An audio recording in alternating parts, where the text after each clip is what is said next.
Hi friends, ఎలా ఉన్నారు అందరూ? ఇప్పుడు నేను ఎక్స్ప్లెయిన్ చేయబోయే సినిమా పేరు బుచర్స్ క్రాసింగ్. 2022లో రిలీజ్ అయింది. స్టార్టింగ్ లో ఎడారి లాంటి ప్లేస్ లో గుర్రపు బండిపై ఒక కుర్రాడు వెళ్తూ ఉండడాన్ని చూపిస్తారు. ఇతను హార్వర్డ్ యూనివర్సిటీలో చదవడం ఆపేసి దేశం మొత్తం తిరగాలి అని వెళ్తూ ఉంటాడు. అసలు ఈ ప్రపంచంలో ఏముంది అని తెలుసుకోవడానికి వెళ్తాడు. ఇదే మ్యాటర్ ని వాళ్ళ నాన్నకి లెటర్ లో రాసి పంపిస్తాడు. వింటర్ వచ్చేసరికి ఇంటికి తిరిగి వచ్చేస్తాను అని అందులో ఉంటుంది. ఇతని పేరు విల్ ఆండ్రూస్. ఇక నుండి ఆండ్రూస్ అని పిలుచుకుందాం. ఈ కథ 1874లో స్టార్ట్ అవుతుంది. ఇతను ఇలా వెళ్తున్నప్పుడు అక్కడ ఉన్న వాటన్నిటిని ఆశ్చర్యంగా చూస్తూ ఉంటాడు. ఇతను బుచర్స్ క్రాసింగ్ అనే ప్లేస్ కి వెళ్లి అక్కడ ఒక హోటల్లో స్టే చేస్తాడు. మెక్డొనాల్డ్ అనే అతన్ని దగ్గరకు వెళ్తాడు. మెక్డొనాల్డ్ అనే అతను అడవి దున్నల చర్మాలు అమ్మే బిజినెస్ ని చేస్తూ ఉంటాడు.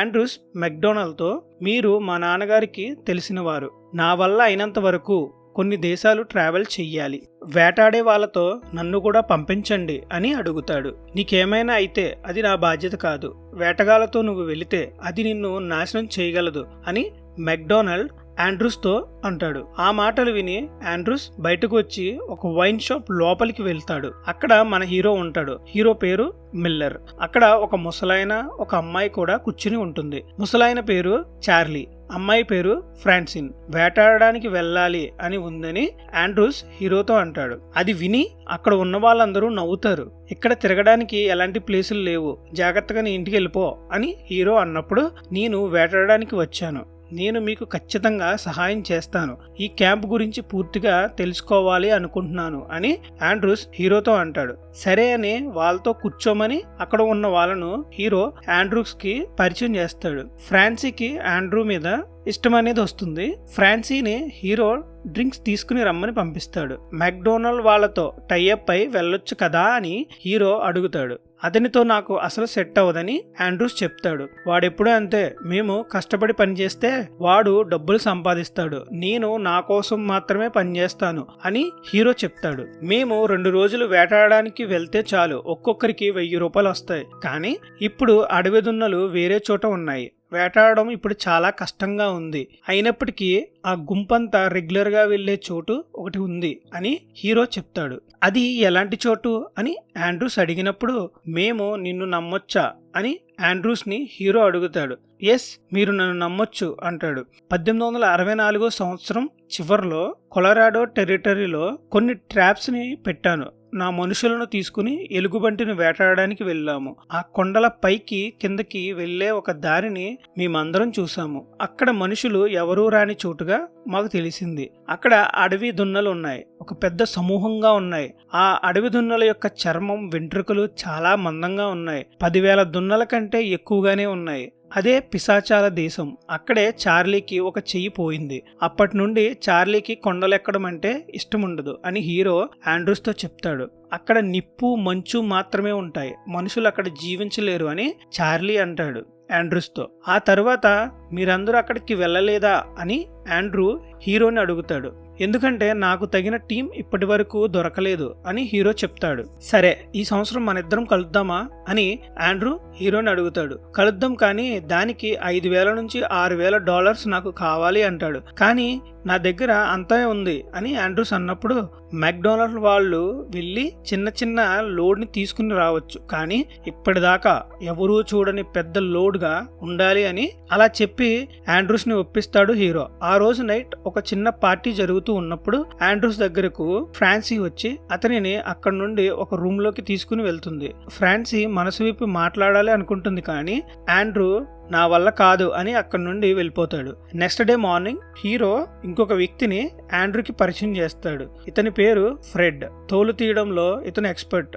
హీరో ఫ్రెడ్ తో కొలరాడో టెరిటరీలో వెళ్తున్నాం అంటాడు.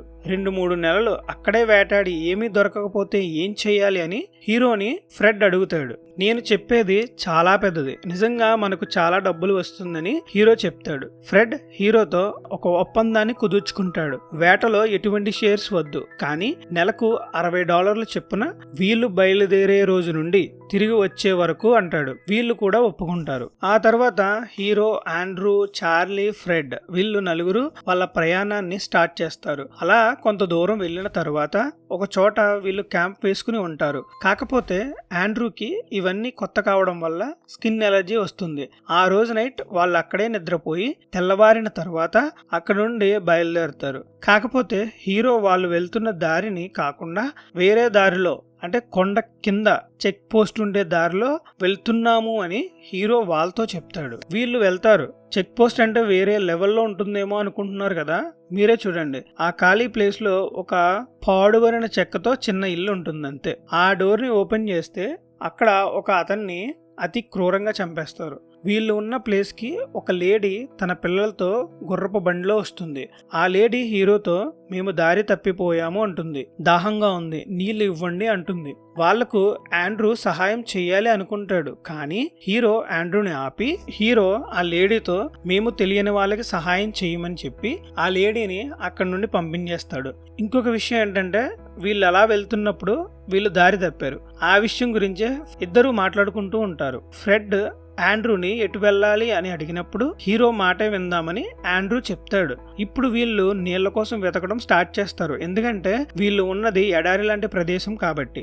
అలా నీళ్ల కోసం వెతుకుతూనే ఉంటారు. ఎన్ని రోజులైనా వీళ్ళకు నీళ్లు దొరకవు. చివరకు వీళ్ళు మంచు పర్వతాలు ఉన్న ప్రదేశానికి వెళ్తారు. వీళ్ళు ఎత్తైన కొండపై నుండి చూస్తే అక్కడ చాలా దున్నలు ఉంటాయి. వాటన్నిటిని చూసి వీళ్ళు ఆశ్చర్యపోతారు. అక్కడ క్యాంపింగ్ వేసుకుని వాటన్నిటిని ఎలా వేటాడాలి అని ఆలోచిస్తారు. నెక్స్ట్ డే మార్నింగ్ హీరో ఇంకా ఆండ్రూ ఆ దున్నలను వేటాడడానికి వెళ్తారు. వాటన్నిటిని ఎలా వేటాడాలి అని హీరో ఆండ్రూకి నేర్పిస్తాడు.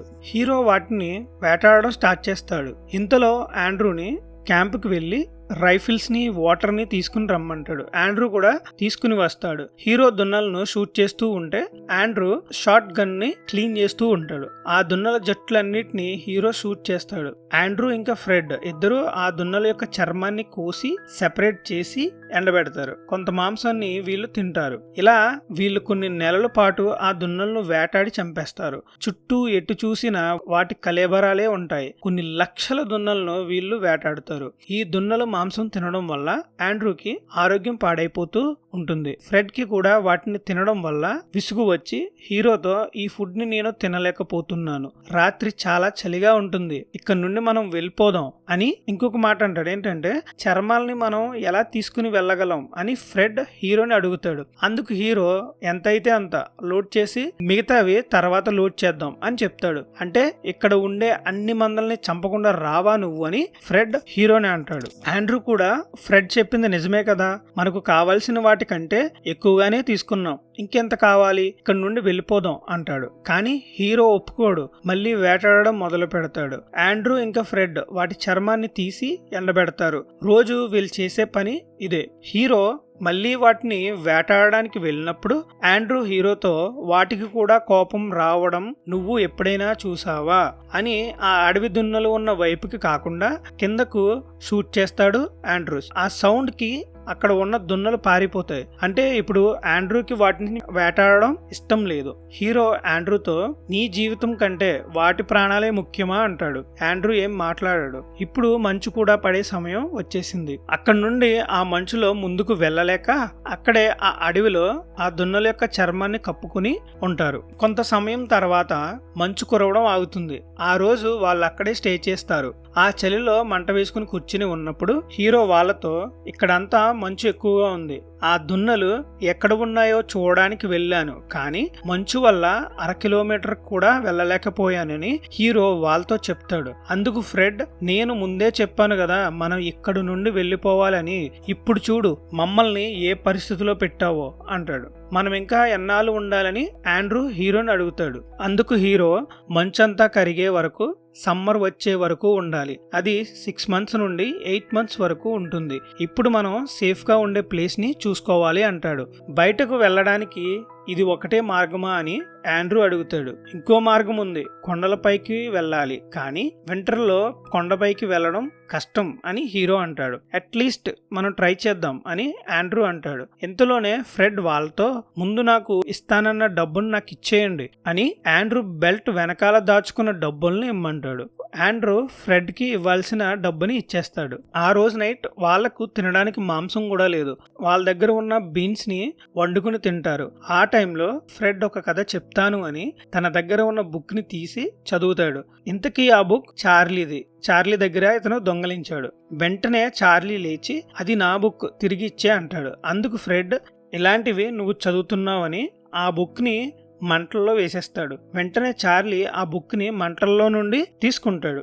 బీన్స్ వండుకుని తింటున్నప్పుడు చార్లీ ఫ్రెడ్ కి ఇచ్చే ప్లేట్ లో ఏదో కలుపుతాడు. దానివల్ల ఫ్రెడ్ కి స్టమక్ పెయిన్ వస్తుంది, అంటే పొట్ట ఖరాబ్ అయిపోతుంది అనమాట.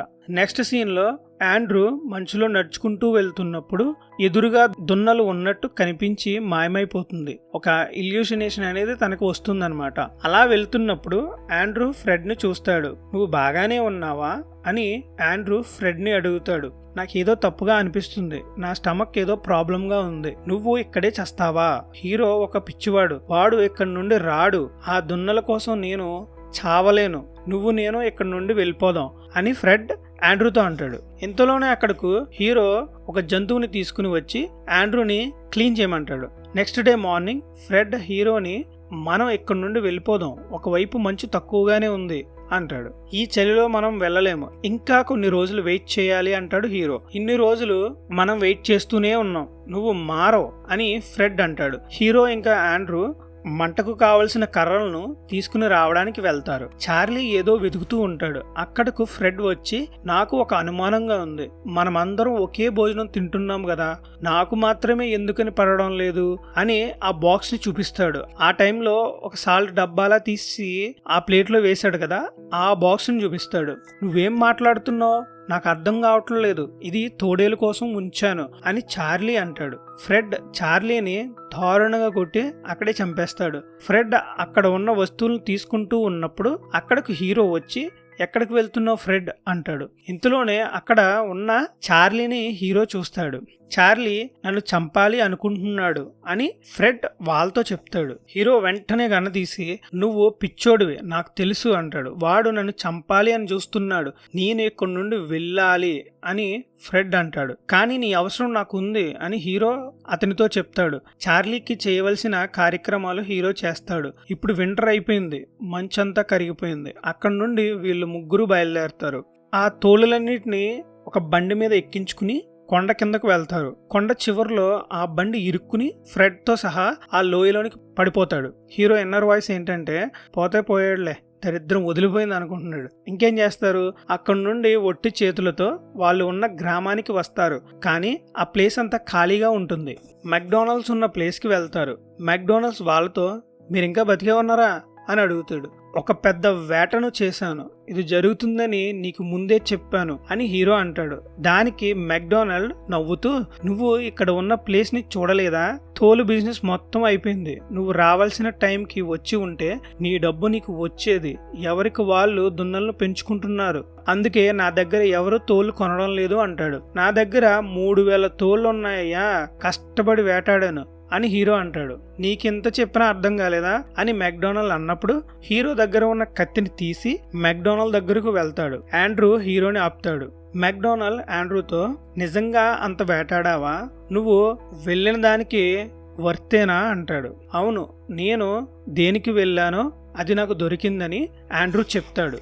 ఆండ్రూ అక్కడి నుండి వెళ్తున్నప్పుడు తనకింతకు ముందు వేటాడిన విజన్స్ అనేవి గుర్తుకు వస్తూ ఉంటాయి. ఆ రోజు రాత్రి హీరో అక్కడున్న తోళ్ళన్నిటిని మంట పెట్టేస్తాడు. అంతేకాదు అక్కడికి వచ్చిన మెక్డొనాల్డ్ కూడా హీరో కొట్టి అక్కడ నుండి వెళ్ళిపోతాడు. ఇక్కడితో ఈ సినిమా అయిపోతుంది. ఇది నిజంగా జరిగిన కథ, 1860లో జరిగింది. చివరిలో ఆ ఫొటోస్ ని వేస్తారు చూడండి. ఇక్కడితో ఈ సినిమా అయిపోతుంది ఫ్రెండ్స్. ఎలా ఉంది ఫ్రెండ్స్ సినిమా? మీకు గనక నా ఎక్స్ప్లెనేషన్ నచ్చినట్లయితే please like, share, comment and కొత్తగా మన ఛానల్కి వచ్చినట్లయితే సబ్స్క్రైబ్ చేసుకోవడం మర్చిపోకండి. Thanks for watching.